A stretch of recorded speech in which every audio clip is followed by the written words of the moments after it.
we have a bunch of LEDs, and they're all grounded out on one side, and the other side they're all plugged into our Arduino. So all the pins here are being used up, all the digital pins. It's a lot of digital pins. It's a lot of stuff to do. And one thing that you might think you'll need to do if you hook it up this way is if I have, I don't remember how many there are, 12 of them? If I have a dozen digital pins that I'm using, I probably need a dozen pin modes to explain what each one happens, right? For all the buttons that you've been using, you have to do a pin mode. For every LED you're using, you have to do a pin mode. But if you look at my setup, I only have one line that's a pin mode. And so I used for loops to make life easier, and I just want to show you kind of how this works and then a couple tricks you can use. So I also only said what my minimum digital pin was, which is 2. That's my smallest number. And what's my maximum digital pin? That's going to be 13. Yeah.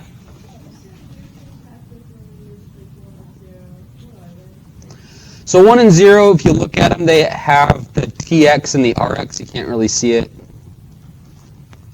real well. That means that they are primarily set up to send and receive information signals, not necessarily light up LEDs, wait for buttons, but it's a way that you can connect other microcontrollers to it. You can connect things to it, but it's kind of a process. It's just easier for me to say don't. So if you really need to later, we'll figure out a way to do it, but for now, let's just stay away. All right, so what I did in the setup was I made a for loop, and I just put LED equals min. I did not initialize it in the for loops previously. We would do something like int LED equals 0. I didn't do that here. I've already told you what LED is. LED is a byte-sized amount of space. If I already know what the variable is, I do not need to declare space for it again. So all I said was we're going to be using this LED variable, and I'm giving it a starting value of minimum.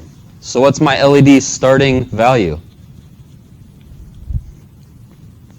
Should be 2. Is LED, which is 2, less than or equal to our maximum of 13? Less than? What did I say? It's both less than and it is not equal to, but if you return true because... Yep. All right, so this should run. What it's going to do is it's going to do my pin mode. I've also used LED here. That's my counting variable. That's counting through how many times I'm going through this for loop. But what I've also done is I've just used it, and I'm using it strategically because pin mode, or LED equals 2. That means I'm going to set pin 2 as an output. LED increments by 1, so now it equals 3. It's still true, so now it's going to set pin mode 3 as an output. LED increments again, and what I'm doing is I'm setting up every single pin as an output with one line of actual pin mode code by putting it in a for loop. By the time I'm done here, LED is going to equal 14. That's what's going to be saved in memory, is the value of 14. So now if we look at the actual loop for LED, I don't even have anything equal anymore in here, right? We don't have LED equals minimum. We don't have any of that. Why can I get away with that? I told you the syntax previously was you have a variable, you set it equal to something. Well, it's already equal to something. After this setup has ran, LED equals 14. That means LED already has a value. I don't have to give it a starting value. If this variable already has a value, I can just start from there. So LED equals 14. This is going to run as long as LED is greater than or equal to the minimum, which is 2. So it's going to turn on an LED. It's going to wait. And then it's going to turn off LED plus my shift. What is my shift? 1. All the shift is doing is it's saying, don't turn off the one I turned on. I want to turn off the one away from it. And we'll see what that will do in our code in just a second.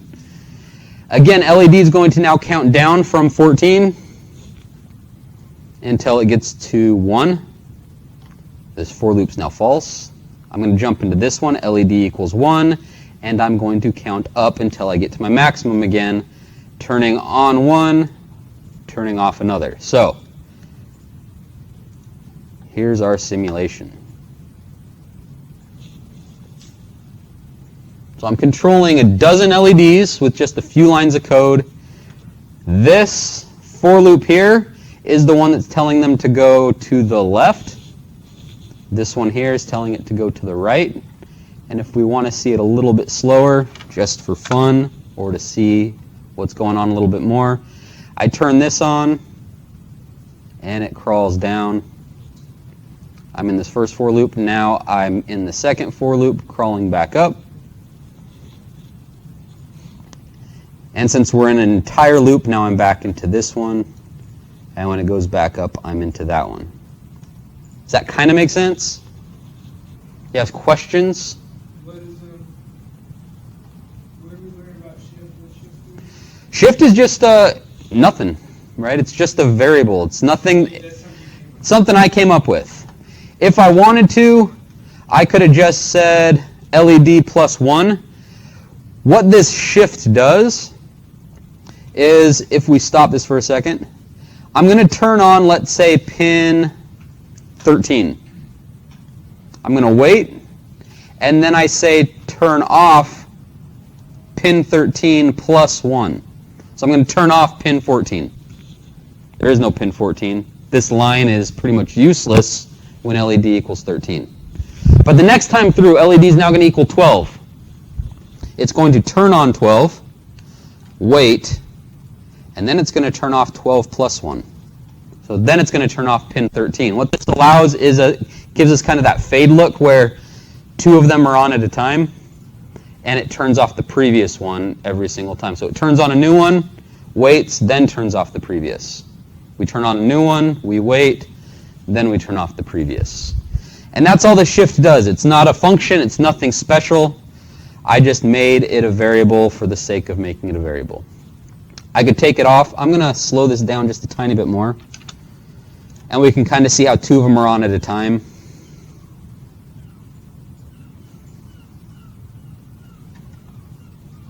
If I change this to 0, the shift, what do you think would happen?